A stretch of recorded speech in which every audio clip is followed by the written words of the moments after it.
Certains sont en phase de reprise, comme le gardien Antoine Monvalo qui est toujours blessé. Les Wildcats d'Épinal s'apprêtent à affronter Marseille ce samedi après une élimination en Coupe de France qui s'est jouée à très très peu de choses. On va prendre des nouvelles de l'équipe avec Alex Lubin qui va... Allez, Alex peut se lever s'il vous plaît, merci. Bonjour Alex. Bonjour. Alors comment a été digérée cette élimination en Coupe de France? On a en tous les cas vu qu'Épinal avait vraiment tenu la dragée haute à une équipe de Magnus. On est vite passé à autre chose, parce que le plus important maintenant reste le championnat. On sait qu'on a fait une belle performance, après on est sûr on est déçu parce qu'on n'est pas passé, mais maintenant on est focus sur samedi et contre Marseille. Alors vous avez regardé la vidéo, qu'est-ce qu'il faut retenir de cette équipe de Marseille qui pour l'instant est derrière vous? Oui, bien sûr, on a fait de la vidéo sur eux. C'est une équipe qui patine très vite, qui est très intense, qui est très combative. Donc on sait sur quoi jouer. Vous êtes content de votre début de saison globalement au sein de l'effectif? Ouais, plutôt content. Après on a fait une mauvaise performance contre Montpellier, mais on est vite passé à autre chose en gagnant à Nantes qui était un gros match et en faisant une belle prestation contre Amiens. Tout dernier mot sur le gardien, donc on voit qu'Antoine retravaille un petit peu, il faudra être patient. Que dire de votre jeune gardien tchèque pour l'instant? Pour l'instant il fait le taf, franchement il a fait un très bon match à Nantes et contre Amiens il a sorti quelques gros arrêts. Donc non, il s'intègre très bien, donc ça se passe très bien, on est content.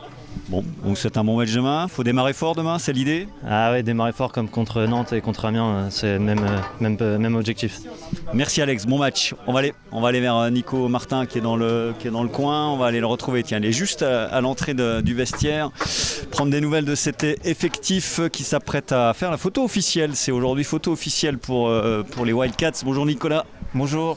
Alors on va prendre un peu des nouvelles de l'effectif d'abord. On sait qu'il y a quelques petits pépins. Ouais, après c'est ce que je craignais un petit peu suite au match d'Amiens, où un peu de frustration d'avoir perdu parce qu'on a livré une grosse bataille. Et puis l'infirmerie suite à ce match-là s'est un petit peu remplie avec Thomas Nechala qui a un petit problème au genou et Armand Jaya qui a reçu un palais dans la cheville. Donc ils sont incertains. Certains, là on va voir après la photo sur la glace s'ils ont plus ou moins mal. Donc on prend les décisions après avec le staff médical. Et puis on a Anthony Rapenne qui a aussi un problème à la cheville, mais lui il passe aussi en commission ce soir suite au match de Morzine sur une charge incorrecte. Ça prend un peu de temps malheureusement, la fédération dorme un petit peu là-dessus. Et donc du coup voilà l'effectif à voir, je pense qu'on saura demain matin exactement, on a un petit morning skate demain matin et on avisera les lignes, le powerplay, on va sûrement être obligé de refaire quelques modifs. Ça veut dire que Philippe Nemchek qui revient de blessure pourrait être amené à jouer ou pas? Ça, on va encore en discuter avec le staff médical. Lui, il se sent prêt, mais il n'est pas à 100%. C'est-à-dire qu'il se sent prêt pour patiner, pour shooter, mais avec l'opposition, s'il prend une charge sur l'épaule et que ça répète pour 3 semaines, est-ce que ça vaut le coup de prendre ce risque-là et tout ça? Donc on va encore refaire le point avec le staff médical. Bon, on finit l'hôpital de campagne avec Antoine Monvalo, ça fait plaisir de revoir. Où est-ce qu'il en est dans le processus de rétablissement? Là, il fait des bonnes séances de physio avec les kinés, ça se passe plutôt bien. Donc il est en train de récupérer la mobilité de l'épaule. Donc là, dans sa tête, je pense qu'il est parti pour faire un maximum de séances de renforcement musculaire pour être prêt. Maintenant, c'est un peu, on voit de semaine en semaine, mais d'ici quelques semaines, je pense qu'il va pouvoir remonter sur la glace et puis on va voir un petit peu comment ça va se présenter, s'il est à 100%. S'il n'est pas à 100%, on a encore notre gardien Martin qui est là et qui a fait de bonnes prestations jusqu'à présent. Donc on ne va pas aller trop vite avec Antoine et on essaiera de prendre la meilleure solution. Bon, comment vous avez préparé ce match contre Marseille, 3e match en une semaine?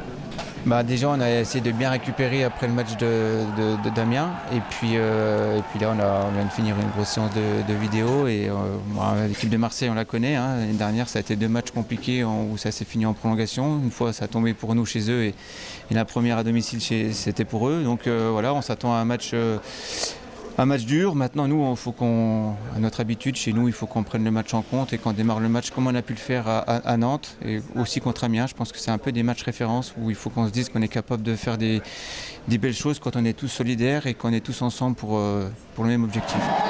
Quel que soit l'effectif à disposition, les Wildcats se doivent de battre et de creuser l'écart sur leur adversaire du soir, les Spartiates de Marseille.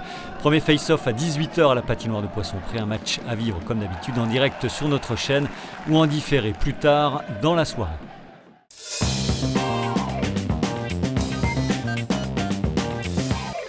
Dans le reste de l'actualité sportive du football, et retour au championnat pour les 3 meilleurs clubs du département. En National 2, le SAS va retrouver la Colombière où il n'a plus évolué depuis le 17 septembre dernier sur ses images, calendrier et Coupe de France oblige, et accueille l'US Créteil-Lusitanos, 3e à seulement 2 points devant, coup d'envoi à 18h. En National 3, l'ES Taon, 3e, va défier le leader également invaincu Bissheim, alors que l'US Raon-l'Étape se rend chez un autre bal classé et adversaire direct, Épernay, 11e, qui ne le précède que d'1 point au classement. En volleyball, 2e match consécutif à domicile pour les Louves de Saint-Dié, toujours invaincus après 5 journées et co-leaders de leur poule d'élite. Après Rennes, les Déodaciennes accueillent ce samedi Clamart qui ne compte pour l'heure qu'une victoire. Premier service à 19h10 au Palais Omnisport Joseph Claudel. Fort de leur premier succès décroché le week-end dernier, les joueurs du SAS Volley 6e vont tenter de débuter une bonne série face à Cesson-Saint-Brieuc 4e. Début à 19h au gymnase Viviani. En National 2, les filles du CAM se déplacent chez la réserve de Vendeuvre Nancy. En N3, beau défi en perspective pour les garçons de l'AS Gérardmer qui reçoivent l'un des co-leaders de leur groupe, Sensey-le-Grand. Match dimanche dès 15h à la Halle des Sports. Enfin, ce week-end, il y aura également du handball. Après une première victoire sur ces images il y a 3 semaines et avec un effectif au complet, les Spinaliens jouent désormais à armes égales avec les autres formations de cette poule de National 2. Pour l'heure avant-dernier, ils comptent bien engranger de précieux points pour le maintien ce samedi face à la Lanterne Rouge Markolsheim. Début de la rencontre à 20h15 au Palais des Sports.